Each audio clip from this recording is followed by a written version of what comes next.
vídeo de hoje é para fazer um remake de um vídeo que eu já fiz antigo, que é sobre, para mim, o melhor mangá da atualidade, que se chama Kingdom. Basicamente ele é um mangá de guerra que conta o período da unificação da China sobre o rei Eisei, esse é o nome na versão dele japonesa, que ele ficou conhecido na história como Qin Shi Huang, que é basicamente o primeiro grande imperador da China. Bora contar um pouco da história dele, da história do mangá e trazer especificadamente para o debate aqui, comentando um pouco o debate dele com o personagem Ryofui, que acontece entre os capítulos 424 e 427 da obra. Sem mais delongas, roda a vinheta.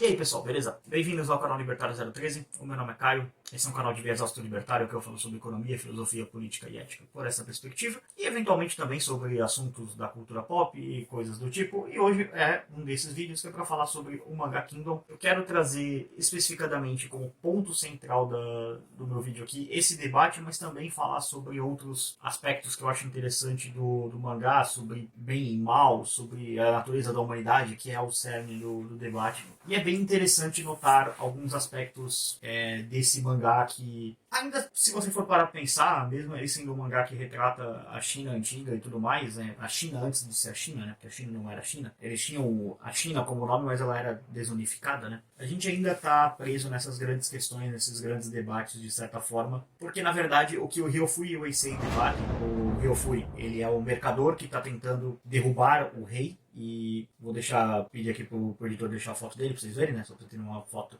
uma referência aqui do personagem. E o Eisei é o rei de Qin, né? Que é o rei que, spoiler, ele unifica a China. E também avisando de outro spoiler, tá? Esse vídeo vai ter spoilers do mangá, então se você não leu, dá uma lida e faça esse favor pra sua vida, leia esse mangá. Esse mangá é, tipo, o melhor mangá da atualidade. E eu tô comparando ele, inclusive, com One Piece, que One Piece tá, tipo, absurdo. E calma, a gente vai voltar à série de One Piece. Eu só tô tendo mais um pouquinho de trabalho pra poder fazer os vídeos, enfim. Mas vai ter. Fiquem calmos. Vai ter mais vídeo de One Piece. E se você quiser ver esses vídeos, né, se inscreva aí no canal pra ser notificado, enfim, toca o sininho das notificações, que senão o YouTube não vai te entregar os vídeos. Então é o seguinte, aviso dado que vai ter spoilers, vamos seguir aqui. O Ryofui, ele é um cara que ele tá tentando dar um golpe de estado no Eisei, que é o rei de Qin. Esse rei, ele acaba ganhando esse debate, entre aspas, porque basicamente ele consegue impedir, através da força militar, que a linhagem dele seja morta, ou seja, que a esposa e a filha dele sejam mortas, e também ele próprio seja morto, porque, né, se você conquista a capital de um país e derruba o rei, você conquistou o reino. Então é uma briga bem interessante que tem entre esses dois, porque ela é uma briga intelectual e uma briga militar. Qual que é o cerne central desse debate? O que o Ryofui e o Eisei sentam para debater? Esse contexto histórico da China, vamos explicar primeiro o contexto histórico da China dessa época. Basicamente eles vinham de 500 anos de guerra, tipo, ininterruptas. Cada estado estava tentando conquistar um território de outro estado. Esse período ficou conhecido como o período dos 7 reinos combatentes. Eles eram, se eu não estou me falhando a memória aqui, os estados de Qin, Qi, Zhao, Han, Wei, Shu, eu esqueci um. Enfim, eu vou colocar o nome deles certinhos aqui, vai aparecer para vocês aqui no canto, aqui nessa parte do vídeo, o nome certinho. Eu esqueci um deles, enfim. Shu, lembrei, Shu, lembrei o nome do estado. O estado de Shu. Então Qin, Zhao, Wei, Han, Qi, Yan e Shu. São os 7 estados. Agora lembrei certinho. Então, esses são os 7 estados combatentes, basicamente. São os estados que estavam em guerra. Bom, ao longo do tempo, o território deles foi ficando maior, menor. Eram vários estados, mas eles foram sendo comprimidos nesses 7. E você tinha 500 anos de porradaria entre eles, ou mais do que eles, né? Porque alguns foram sendo diminuídos por anos de guerra, até chegar nesse ponto, que é quando nasce o Eisei, e ele na história, isso é fato histórico, ele é o rei que unifica a China. O autor desse mangá, o Hara Yasuhisa, ele se utiliza de fontes históricas para poder contar a sua história. Então, ao mesmo tempo que ela é uma história com H, ela também é uma história com E. Porque, por exemplo, lá no Shiji, que é o livro de história oficial da China, tem tipo assim, o general Zezinho saiu na porrada com o general Joãozinho. O general Zezinho era de Zhao, o general Joãozinho era de Qin. O general Joãozinho ganhou e o general Joãozinho foi morto em batalha. Um exemplo assim. Então, não tem muito contexto ali do que aconteceu. Tem tipo assim, esse cara ganhou, esse cara perdeu, esse cara morreu, esse cara sobreviveu. Então é aí que o Hara brilha. E brilha, quando eu falo assim, brilha muito nível... Cara, ele faz as batalhas do Senhor dos Anéis, Vikings, tudo que você pensa de batalha medieval é ruim perto de Kingdom.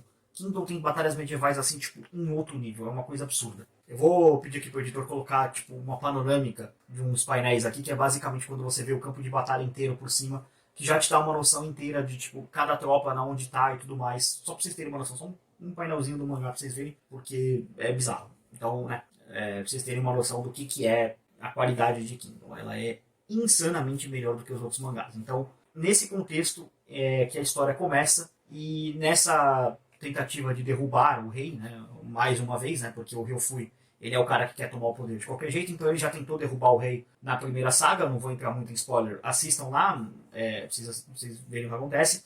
A primeira saga do mangá é basicamente o Ryofui tentando derrubar o Eisei do trono, mas na verdade não é exatamente ele, é ele que está tramando por trás, mas enfim, é umas coisas complexas. O segundo arco é basicamente um arco de guerra. Então os dois primeiros arcos desse mangá são muito bons, porque eles contam a história política do mundo, dá um contexto político do que está acontecendo, e o segundo arco, na verdade, é basicamente tipo assim, ok, a gente já apresentou para vocês a política, agora a gente vai apresentar para vocês a guerra. Então o mangá apresenta a guerra de uma maneira assim que eu nunca vi nenhuma história de guerra, assim, é outro nível completamente. Feito os elogios aqui para o mangá, vamos voltar para o cerne do debate. O Ryofui e o Eisei, eles estão debatendo qual que é a verdadeira natureza da humanidade. Está tendo uma revolta orquestrada pelo Ryofui, na qual o objetivo é tomar a cidade de Cantan, ou seja, matar a família real, matar o rei e tomar para si o poder. É orquestrada por um outro cara chamado Howai, que é, enfim, um espião lá que ele coloca, enfim, toda a trama. Leia um mangá, não vou entrar em muitos detalhes.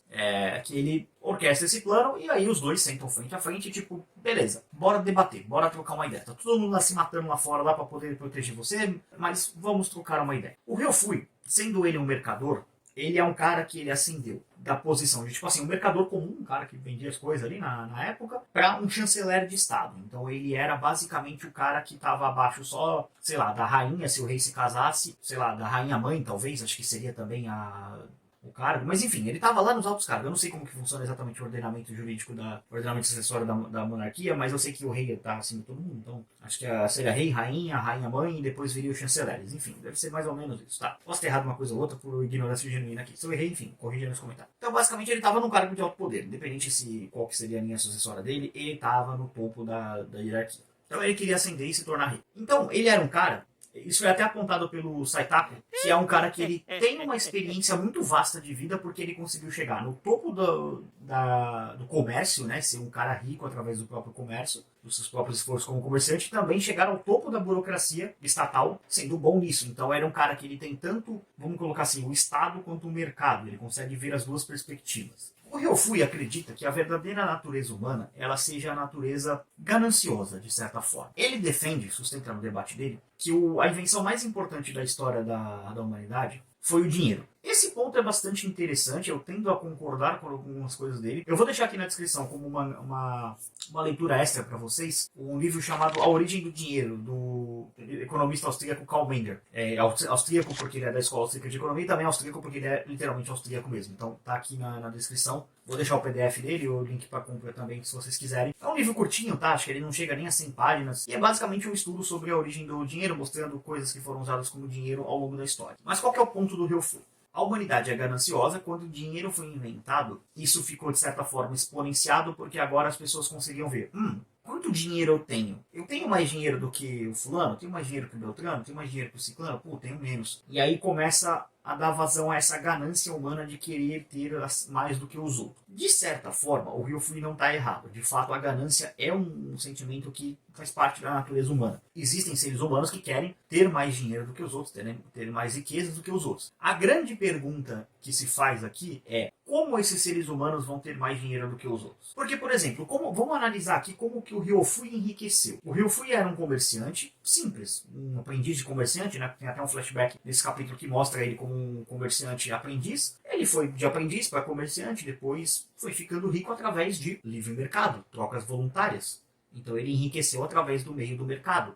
Ele até aponta que o dinheiro é uma invenção muito importante, e esse é um ponto muito bom do Ryofui, muito sagaz dele ter percebido, que é, cara, a gente tinha uma sociedade que era uma sociedade de escambo, que era tipo assim, sei lá, eu vou trocar esse boné aqui que eu estou usando por, sei lá, um prato de comida, um arroz, um feijão, até pôr o boné aqui de novo, o cabelo tá zoado. Então você tinha que arranjar alguém que, sei lá, que era um boné em troca de arroz. E aí quando agora você tem o dinheiro na parada, é tipo assim, eu trabalho, eu vendo alguma coisa, recebo esse dinheiro e eu pago o comerciante que tem um arroz com dinheiro, ele compra esse dinheiro, ele usa esse dinheiro para comprar outros bens e tá resolvido. Então o dinheiro, ele acaba sendo um meio de troca universalmente aceito na sociedade. Então todo mundo quer dinheiro, porque ou quer aumentar a sua riqueza, ou quer simplesmente ter acesso a outros bens. Então isso o Ryofui é muito sagaz em perceber. Então qual que é o plano dele? Os dois querem resolver o problema da China, que é tipo assim, cara, tá todo mundo saindo na porrada, tá uma guerra desgraçada, todo mundo sai na porrada com todo mundo, e eles querem resolver o problema da guerra. É o ponto em comum que eles concordam. A discordância deles está no método. O Ryofui acredita no seguinte: vamos fazer Kim prosperar, vamos fazer Kim ser muito rica através de comércio, de trocas entre as pessoas e tudo mais. As pessoas vão querer sair dos outros estados para vir para Kim, e quando alguém tentar começar a reclamar, a gente distribui a riqueza, compartilha a nossa riqueza com esses outros países, esses outros estados. Então, basicamente o plano dele é fazer o seguinte: vamos concentrar muita riqueza em Kim. A galera pode ficar com inveja, porque, de novo, ele acredita que a natureza humana é gananciosa, então o rei ele pode olhar e falar: puta, esses caras de Kim tá com dinheiro pra caramba, vamos juntar um exército aqui e roubar eles. Porque, de certa forma, ele tá criticando, se você perceber, um pouco a visão. Eu sei que eu vou estar fazendo quase que um anacronismo histórico e um crime aqui, mas não estou dizendo que é exatamente isso, tá? Mas ele está criticando a ideia de que a economia é uma ciência de soma zero, que é muito o que é a ciência, entre muitas aspas, esquerdista econômica, né? Então, não estou dizendo que ele está colocando esquerda, direita nessa questão. Eu estou dizendo que a mentalidade que ele critica tem um pouco a ver com que a gente entende isso hoje em dia. Não estou colocando na época, não estou fazendo esse anacronismo histórico, tá? Estou querendo colocar que, assim, ele vê a economia como uma forma que todo mundo se beneficia. Por quê? Pô, vai todo mundo vir para cá, vai todo mundo se beneficiar, vai todo mundo prosperar, a fome vai ser uma coisa que só vai ser lida nos livros de história, ele até usa essas palavras. Então, ele é um cara que ele tem uma visão, você pode colocar, de novo, sem querer cometer um anacronismo histórico, mas ele tem uma visão capitalista, entre aspas, do mundo. Agora, do outro lado, o Heisei, ele tem uma crença completamente diferente acerca dessa questão. A crença dele é a seguinte: ele acredita que a verdadeira natureza da humanidade seja a luz. E aí, eis como o Heisei e o Hara Yasuhisa, principalmente, que é o criador do mangá, o roteirista, ele brilha. E quando eu falo que esse homem brilha, é porque esse homem brilha demais mesmo. Esse homem é um deus da narrativa. O Heisei é um sádico, genocida, lunático, um sociopata insano. Ele não chama, o Ryofui não chama ele de tudo isso, só de sociopata insano. E foi pouco, deveria ter chamado ele demais. Esse cara, ele acredita que a natureza da humanidade é a luz e que a guerra é uma coisa que acontece porque as pessoas entram em desespero, acabam sendo movidas pelas emoções, e que ele acredita que a verdadeira natureza das pessoas é a bondade. Vamos colocar assim, a luz seria a bondade. Ele acredita que toda pessoa que morre emanando uma luz muito forte acaba tendo essa luz herdada por outra pessoa, e essa pessoa toma para si essa convicção. Seria um pouco assim, pra galera que lê One Piece, o conceito de determinação herdada, tá? Mais ou menos. Quem lê One Piece Kingdom vai pegar a referência que eu tô falando. Mas é basicamente assim, é como se alguém morresse com um sonho e a pessoa herdasse esse sonho e levasse ele pra frente. Esse é o conceito de determinação herdada em One Piece pra quem não lê One Piece. Então, se você não lê One Piece, faça favor de ler One Piece. Se você não lê Kingdom, faça favor também de ler Kingdom, porque aí você vai ler One Piece, vai ler Kingdom e você fala: puta, realmente, Kingdom é o melhor mangá da atualidade. Então, o que ele quer fazer?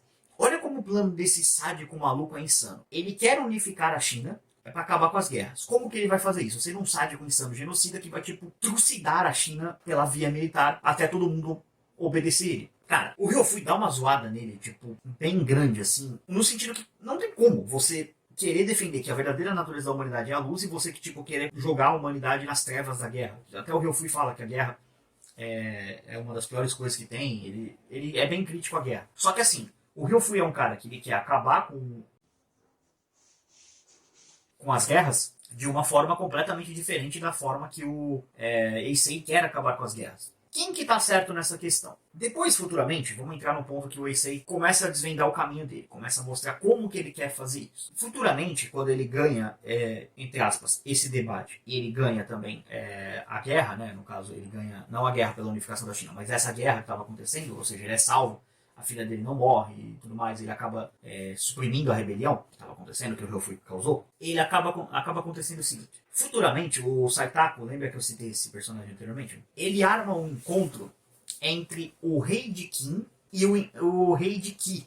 Uma é com N no final e a outra é Q-I-N, a outra Q-I só, tá? É o rei de Qi e o rei de Qin. O rei de Qi, para ele chegar em Qin, ele precisa necessariamente passar pelo território de Zhao. Para isso, o primeiro-ministro de Zhao, que é o Hiboku, a imagem dele está aparecendo aqui, para vocês conhecerem o personagem, que é o verdadeiro herói de Kingdom, já falo dele, porque esse personagem é muito foda, ele impõe uma condição. Olha só, eu aceito que uma comitiva de Qin, que são os nossos piores inimigos, inimigos jurados, que a gente absolutamente despreza, odeia e quer matar, passe pelo território de Zhao.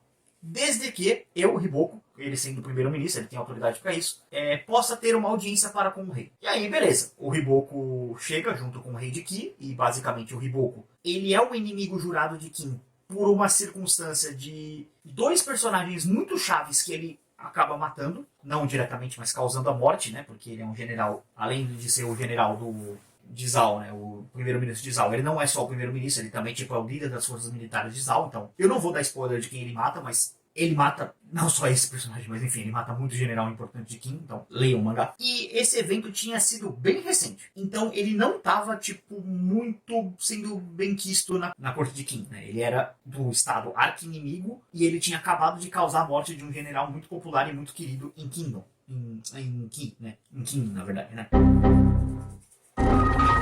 Então, esse cara chega lá e ele tem a solução para o problema da guerra. Ou pelo menos ele tem uma solução que talvez seja parte da solução. Que é a seguinte. Ó, tá rolando essa guerra, é uma puta treta, e a gente vai fazer o seguinte. Vamos convocar os outros 4 reis, né? Porque 4 representantes aí, né? Porque ele já era um, tinha o rei de Qin e o rei de Qi. Vamos convocar todo mundo para esta sala, ou seja, para a sala do trono de Qin, e vamos fazer um pacto de aliança aqui. Uma aliança entre os 7 estados. Qualquer um que tentar invadir o território de outro vai ser invadido pelos outros 6. E a gente destrói aquele estado completamente. Então ele queria propor um pacto militar que era tipo assim, ó.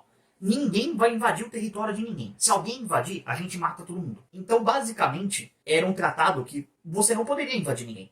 Porque se você invadisse, você seria invadido por outros 6 exércitos. Então, essa solução, embora ela fosse radical, ela também não resolveria o problema da guerra. Mas, o que resolveria o problema da guerra é a solução que o Eisei acaba apresentando para o rei de Qi no debate que eles têm. E sim, eles têm um debate. O Saitako, ele basicamente estava já indo de Vasco, né? Então, o último ato dele é basicamente arranjar este debate. O que acaba acontecendo é o seguinte. O rei de Qin, ele propõe ao rei de Qi, é o rei do outro estado, do outro lado da China, que basicamente a ideia dele é unificar o estado sobre uma única lei. Unificar os povos sobre uma única lei. Porque o rei de Qi corretamente aponta que assim, cara, como é que você vai unificar todos os estados, sendo que cada estado tem a sua particularidade específica de leis, costumes e tudo mais? Então ele quer colocar tudo sobre uma única lei. E essa resposta do Eisei, ela é uma resposta que é contraditória com o que ele defende, que é basicamente massacrar as pessoas até as pessoas concordarem com ele, mas é a resposta correta se fundida com o ideal do Ryofui. Porque se o Ryofui é um representante do mercado, uma defesa do livre comércio, vamos colocar assim, o livre comércio só consegue florescer onde você tem uma lei que seja justa e igual para todos, onde você tem uma estabilidade jurídica e você tem uma liberdade de mercado. Esses dois fatores somados, eles geram prosperidade. Então a resposta do Ryofui, ela é muito boa, mas ela é incompleta. A resposta do Eisei acerca da lei, ela é muito boa também, mas ela é incompleta. E aí levanta a questão, qual que é a lei em questão? Qual que é a lei que vai a todos governar, de certa forma? Essa lei, ela não pode ser, no caso que ela vai ser uma ética, uma teoria ética, então ela não pode ser contraditória na sua aplicação. Por exemplo, você não pode estabelecer um postulado ético que é o seguinte, eu posso dar um soco na cara de todo mundo, mas ninguém pode dar um soco na minha cara. Porque isso não é um postulado ético válido, porque você não está universalizando essa ética, que é a proposta de uma ética. Entrando num aspecto um pouco mais nerdola aqui de filosofia, a lei ela tem que responder o desafio que se chama imperativo categórico kantiano. Kantiano porque veio do Immanuel Kant, que era basicamente um dos maiores nerds da história da filosofia. O cara escrevia difícil também, não vou entrar muito na teoria dele aqui, porque honestamente isso aqui daria um vídeo de 3 horas e eu ainda estaria explicando o começo da história dele, mas resumidamente ele criou essa ideia de que uma ética, para ser válida, ela precisa não gerar conflitos na sua aplicação, ou seja, ela tem que eliminar conflitos, ela precisa ser universalizável e ela precisa ser válida no passado, presente e futuro, ou seja, não gerar conflito. É tipo assim, estou aplicando esta teoria ética, que vai virar uma lei. Essa lei gera conflitos? Se ela gera, ela já falhou nessa parte. Beleza, ela é universalizável no sentido que assim, ela vale para todos os seres humanos, independente da sua condição social, condição econômica, física, emocional, de raça, cor, crença, enfim, não importa. Se você sendo um ser humano, independente das suas particularidades como humano, ela é válida para você? Opa, não é válida, então já não pode. Ela é válida, então seguimos. E ela não pode gerar conflitos. Então, essas são as partes dessa questão. A única lei possível, uma única teoria ética possível para isso, ela é a teoria que eu, como astro libertário, defendo, que é a ética libertária. Existem variantes nessa teoria da ética libertária que eu não vou entrar muito aqui no mérito. Eu vou deixar aqui para vocês como uma sugestão a leitura comentada de um livro que eu fiz que se chama Uma Teoria do Socialismo e do Capitalismo, que é do Hans Hermann Hoppe, que ele se propõe, aí sim, sem anacronismo histórico, realmente a discutir o que é o socialismo, discutir o que é o capitalismo e apresentar a sua teoria ética. Eu não vou entrar em muitos detalhes dela aqui para não complicar muito, vou explicar só o básico, mas recomendo aqui na descrição para vocês acompanharem lá também como uma forma de expandir a discussão aqui nesse vídeo. Tá? Mas resumidamente ela diz o seguinte: você é controlador do seu próprio corpo, e eu não vou entrar em todos os pormenores, tá? Só uma simplificação. Mas ela diz o seguinte: você é controlador do seu próprio corpo, exclusivo controlador do seu próprio corpo. O fato, isso se comprova porque você não consegue negar que você é controlador do seu próprio corpo sem cair numa contradição, porque você estará usando o seu próprio corpo. Por exemplo, eu vou escrever um argumento dizendo: eu não sou controlador do meu próprio corpo. Mas você fez isso usando o seu próprio corpo. Ah, mas eu fiz escrevi no computador. Você usou o seu próprio corpo. Sei lá, eu mandei alguém escrever para mim. Você usou o seu próprio corpo para pedir para alguém escrever que você não é dono do seu próprio corpo. Então você não consegue negar esta afirmação. Você cai numa contradição performática, que é quando o ato da sua argumentação contradiz o que você está argumentando. É isso, basicamente. Então, é isso que libertários sustentam. Aí a gente faz todas as nossas questões, que é tipo, sermos anarquistas, sermos contra a existência do Estado, sermos contra qualquer forma de agressão. Tá? Então, aplicando essa lei libertária, vamos chamar assim, essa ética libertária, para criar uma teoria da lei, você tem a resposta para o problema que o Ryufui soluciona, que é o mercado, e o problema que o Eisei soluciona, que é a questão ética. Você junta a ética e o mercado, você junta a lei e o capitalismo, e você tem basicamente uma sociedade de leis privadas, uma sociedade anarcocapitalista, que seria, aí sim, sem fazer anacronismo histórico, mas entendendo a visão dos dois personagens, que elas são antagônicas, mas elas são complementares. Você juntando as duas, não a parte do Eisei no debate, tá? No debate com o Ryufui, estou falando do Eisei no debate com o Rei de Ki, que aí ele apresenta uma solução válida. Porque a solução de você, tipo, vamos genocidar todo mundo até que todo mundo concorde comigo, isso não é uma solução válida. Isso é um sociopata insano. Só que assim, o Eisei, ele nunca vai pro lado, tipo, vamos tentar usar a lei para governar todo mundo. Não, ele vai pro lado, tipo, eu sou um sociopata insano, vou matar todo mundo e dane-se. E o Hiboko é o herói de Kin, é o herói de Kingdom, né, do mangá Kingdom, porque ele é o cara que mais se impõe no caminho desse sociopata insano, nas palavras do próprio Ryufui, que é o Rei de King, o Eisei. Então, quando você junta as duas coisas, o capitalismo e a lei, você tem uma sociedade de leis privadas, uma sociedade libertária, na qual não é uma utopia que não vai ter agressões, que as pessoas não vão entrar em conflitos. Não é isso que nós libertários defendemos. O conflito faz parte da natureza humana, nesse aspecto o Eisei está certo. Quando ele aponta isso, que também há uma certa natureza violenta do ser humano. Ambos concordam nessa parte. Eu também concordo com ambos. Mas, sim, que você vai ter uma sociedade que ela tenha uma ética que possa ajudar a mitigar esses conflitos. Nunca vai acabar. Esquece. Nunca vai acabar. Você nunca vai chegar num ponto em que terão zero conflitos, que não terão nada de conflito, que a sociedade vai ser, meu Deus, pacífica, todo mundo cantando Imagine do John Lennon e pacífico. Não. Isso é uma utopia, isso nunca vai acontecer. Mas você pode ter teorias éticas, modelos de sociedade que você tenha mais ou menos agressões. O que nós temos hoje em dia, que é esse modelo estatal, é uma teoria ética muito ruim, porque ela potencializa muitos conflitos na sociedade. E você vê que isso vem desde a China antiga, porque, de certa forma, essa ideia de você subjugar todo mundo à sua vontade, lógico que você, aqui no Brasil especificamente, você não tem o Estado genocidando pessoas, mas você nota que essa ideia de que você tem que obedecer e calar a sua boca, que é o que o Eisei fazia, não é muito diferente de, por exemplo, hoje em dia você ser preso pelo crime de fake news porque você disse alguma coisa que o governo não gosta. Percebam como é aquela velha coisa que o Cazuza dizia, né? Eu vejo o futuro repetir o passado num museu sem grandes novidades. Pois é, o Cazuza tinha razão. Enfim, essa é a análise de alguma das partes do mangá Kingdom, tá? Esse mangá daria para fazer uma parte 2 aqui desse vídeo, porque tem mais coisas interessantes para se discutir ali. Mas é interessante notar como o Ryofui basicamente sumariza aquela ideia de que, tipo assim, nas estradas que passam as caravanas de comércio, não passam as caravanas de exércitos, né? Porque ele queria unificar pelo mercado. Então, de certa forma, entre os dois, quem estava um pouco mais certo no primeiro debate era o Ryofui, mas infelizmente, para a história, o Ryofui acabou derrotado e não vou contar o que acontece com o personagem, né? Assistam o mangá, leiam o mangá, né? Não, o mangá tem até um anime, tá? Mas ele é muito ruim, então não assistam, leiam o mangá direto. Eu vou deixar aqui na descrição o link também para vocês lerem o capítulo 1, enfim, para ajudar aí a galera. E realmente leiam esse mangá, tá? Ele é muito bom. Tentei dar o mínimo de spoilers possíveis aqui, tá? Dentro do que eu poderia dar de spoiler, eu poderia ter feito muito mais spoiler, mas enfim, tentei dar o mínimo de spoiler possível. E é isso. O vídeo tá pago aí, feito esse remake aí. Eu tô pegando alguns vídeos antigos e fazendo um remake, então se você quiser ver mais análises libertárias da cultura pop, o link está aqui na descrição da playlist também, Anka Pop.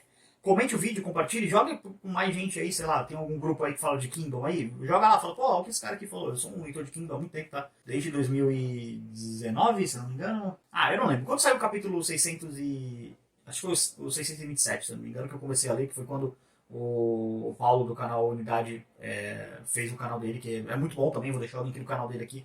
É um canal que fala exclusivamente de Kingdom, então acompanhem lá. E um salve pro Paulo e pra toda a unidade aí também, que eu acredito que a galera deva ver também, porque eu vou divulgar o vídeo lá, né? Enfim, aí o pessoal vai assistir. Enfim, esse é o vídeo, tá pago. Se inscrevam, comentem, compartilhem, isso é muito importante. Links na descrição, além de todos os links mencionados, tem parceiros do canal, Manifesto 38 você comprar bonés e camisetas, então tá aí na descrição. Se você quiser contratar um editor, contrate o Alexander, tá aí o contato dele na descrição, então ele quem fez todas as edições, cortes, enfim, imagens, inserções, tudo que tá aqui no vídeo, foi ele quem fez, contratem ele. A thumb foi feita pela Ana, que é minha designer de thumbs, contrate ela também, por favor. O contato dela está aí na descrição. Se você quiser aprender a falar inglês, o melhor lugar para isso é na Make Easy English. O contato do Nathan está aí na descrição. Quem é inscrito do canal Libertário 013 tem desconto na matrícula, então se inscreve lá, é muito importante. E se você quiser apoiar esse youtuber que vos fala, você pode apoiar através de Bitcoin, Bitcoin Lightning ou Nano, ou você pode apoiar também através do Pix, que é o contato.libertário013@gmail.com. Por esse vídeo é isso. Tchau, tchau.